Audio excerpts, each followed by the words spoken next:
dito tayo, meron tayong yung troubleshoot na, no? Walang aircon. Wala siyang aircon.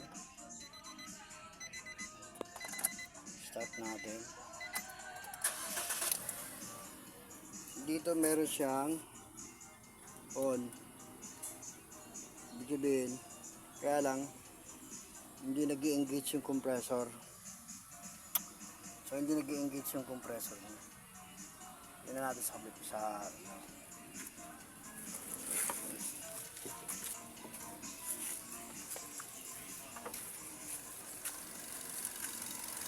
buksan natin dito.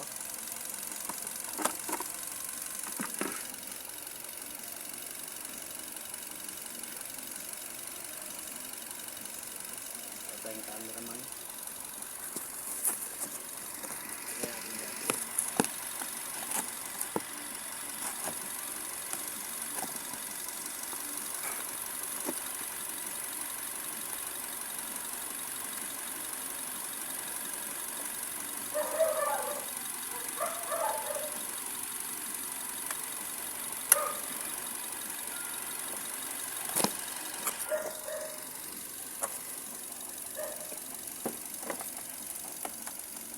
Yung fuse natin, sikit natin yung number 10. Okay, number 10. Sikit natin yung positive hinahanap natin. So check natin ito.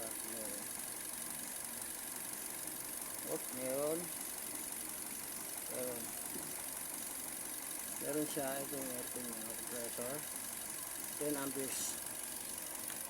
Kaya lang ayaw gumana.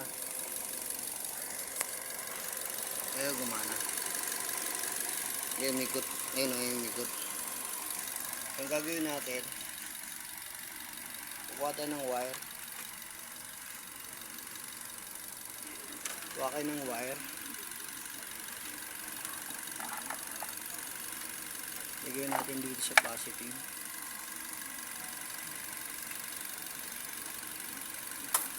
Yan. Nakita nyo? Magatik na. Nilagyan ko ng wire. Umiikot na siya. Umiikot natin. Narektahan muna natin. Umiikot na siya. Narektahan natin. Pero walang lamig.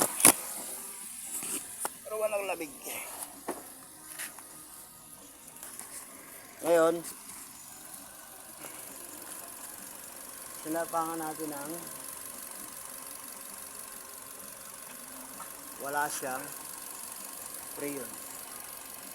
So malamang ang trouble nito guys, walang preyon, no?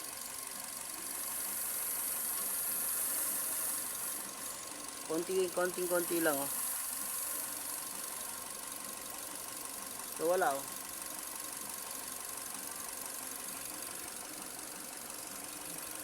Kaya hindi siya gagana. Kaya walang wire. May konting-konti lang, halos zero lang.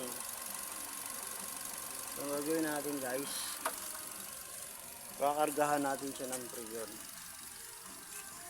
So, yun ang trouble niya guys.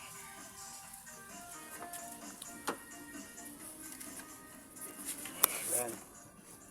Power naman dito, okay naman yung mga fuse. Yan. Blower. Kaya lang hindi lang talaga siya magano kasi wala talaga siyang nirekta na natin yung motor eh. So ibig sabihin dapat yung clutch siya nag-engage na.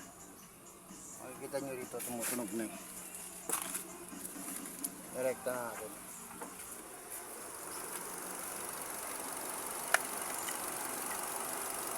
Ayan. Ayan nyo. Ibig sabihin niya nag-engage na yung motor. Pero dahil wala siyang nako-compress na coolant o preyon, hindi siya nag-automatic. So ganun lang guys, gagawin natin, kakargahan muna natin yung preyon lalagyan. Kasi 0-0 siya sa gauge. Hindi naman siya nag-negative, zero lang siya. Meron siyang konting-konti. So na lang guys, yun lang muna. Abangan nyo ako mamaya ulit. Pangargahan lang natin. Thank you. Bye-bye.